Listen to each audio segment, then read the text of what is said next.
বন্ধুগণ, আমি কবি মহিউদ্দিন চৌধুরী মাইকেল আপনাদের সামনে আবারও উপস্থিত হয়েছি একটি কবিতা পাঠ নিয়ে। আমার আজকের কবিতার নাম শুদ্ধাচার।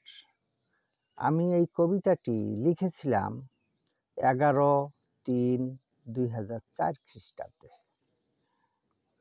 পাঠ করছি। ধর্মের ফলিত রূপ শুদ্ধাচার, অধর্মের ফলিত রূপ দুরাচার। আচরণে প্রকাশ পায় ধার্মিকতা, ধর্মে অধর্মে পার্থক্য নৈতিকতা। শুদ্ধাচারী সর্বদা ধার্মিক হয়, দুরাচারী কখনো ধার্মিক নয়। শুদ্ধাচার ধার্মিকের করণীয়, দুরাচার ধার্মিকের বর্জনীয়।